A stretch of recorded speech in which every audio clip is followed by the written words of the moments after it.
Hey everyone, my name is Brittany. Today I wanted to talk to you guys about the pros and cons of owning a ball python. With me today I have my ball python Henry. He is an absolute sweetheart. Um, yeah, in my opinion there's definitely more pros, way more pros than there are cons to owning a ball python. Um, but I thought if there's any of you guys out there that are thinking about getting a ball python, maybe this will help you make your decision. So starting off with some of the pros, they're amazing beginner snakes. So if you've never owned a snake before and you want to, and you've always wanted to, this is an amazing snake to start off with. Simply because they're so docile and laid back. They don't really mind being handled. As you can see, Henry here is really used to being handled, and um, he's just he treats me like a tree, basically. I'm just a big tree to him. So yeah, they're amazing beginner snakes. They're very easy to care for. They don't require a lot of maintenance, as some reptiles do. They eat once a week, and pretty much you need to fill up their water bowl every day, spot clean anytime you see some poop. Other than that, not too much day-to-day maintenance besides getting the tank set up, when you first bring your snake home. Another pro would be that they get a pretty good size. So they don't stay very small, but they don't get very big either. They get in about the medium range. So Henry here is a male. So he is going to get around 3 feet in length, and he's going to be pretty girthy as well. As you can already see, he's a little chubby. So, which is good because that means he's a healthy little noodle. So they're not going to get huge, massive snakes, but they will get a good size. They won't stay very small, which I like. I mean, I guess that might be a con for some people, is that they get a little bigger, but to me, they get a great size. So yeah. Oh, and I thought I would mention that the females do get a little bit bigger, around 4 to 5 feet. So if you do want something that's a little bit smaller, definitely get a male. Another good pro is that they come in a variety of colors, or what reptile community likes to call morphs. So Henry here is an ivory pastel. I know the lighting is really terrible, so let me try to fix it. But you can see he's pretty much a pure white, other than he has some yellow running down his back, as well as some purple on his tail. See if I can get that to focus. There you go. Some purple on his tail. It's a very gorgeous snake.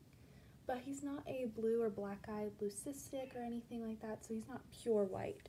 But as he gets older, he will white out more than he is right now, which is pretty white, in my opinion.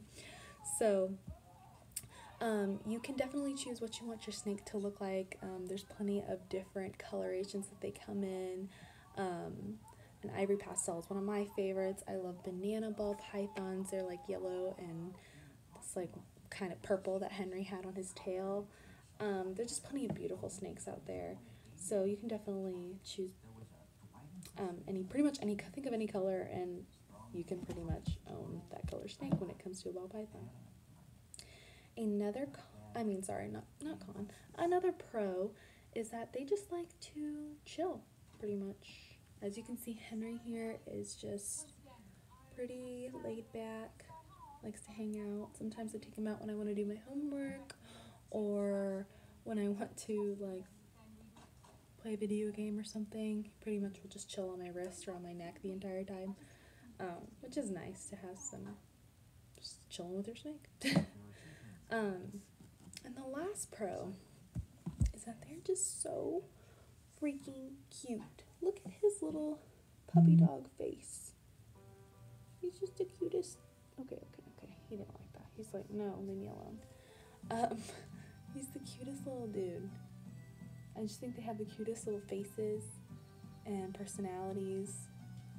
They're just awesome. And now going to some of the cons. like everything, there's going to be some cons. But I've gotten over them, and I've realized that the pros definitely outweigh these. So one con is that they do eat rodents. So you cannot feed a snake some dog food or a chicken breast and call it a day. They need to ingest the entire rodent in order to get the nutrients that they need.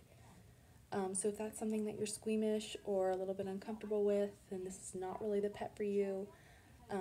I used to be, but I got over it pretty quickly because I realized my love for snakes.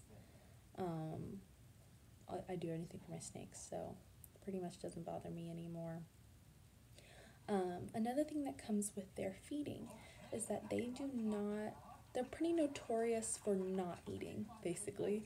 They'll just go off feed at random times, and it's kind of annoying because you waste some money on mice and rats. And it's also annoying because it makes you worry. So for a little bit there, for about 3 to 4 months, Henry was not eating anything. He wasn't eating at all. I offered him food. I tried to offer him food every week, but he just would not eat. And that's pretty common in ball pythons. They're known to not eat during breeding season because they're looking for their mate, even though he's literally a baby. But, so I've wasted some money on some rats, but that's okay. Thank you, buddy. Yeah, so the last con that I have for you guys isn't really much about the snake himself or herself. It is about people. So something that's very annoying that I get a lot is, oh, you own a snake, like it's going to escape from its tank and strangle you. I'm like, are you sure that that's correct? Basically, it's just people that aren't very educated on snakes. They don't know anything about snakes. They've seen movies like Anaconda and Snakes on a Plane, and they think that that's how snakes are in real life, when really, I mean, they're just noodles. They're just puppies in noodle form. But it's really annoying, and you also kind of get the, oh my god, I'm so scared of snakes, I'm never coming over to your house, or if I ever see your snake, I'm going to kill it, which obviously isn't appropriate, considering you never say that about somebody else's pet. Like, you would never say, oh, I hate dogs, if I ever saw your dog, I would kill it. That wouldn't be okay. So I don't understand why it's okay for people to say that about people who own snakes. I don't know, it's just something that's turned out to be very annoying, but it's worth it because I've ended up educating a lot of people who didn't even know anything about snakes. I've come across a lot of people who are very scared of snakes and are now in love with my snakes because they're so, so sweet and nothing like they expected them to be. So I'm glad I was able to educate them and turn people onto the snake and reptile loving side because these animals are definitely amazing and they get a bad reputation. I'm not quite sure why, but I really am hoping to end that. So anyways, I really hope you guys enjoyed this video. I hope it made you realize whether you do or don't want a ball python. But just gotta say, owning ball pythons is pretty cool. So, thanks for watching, you guys.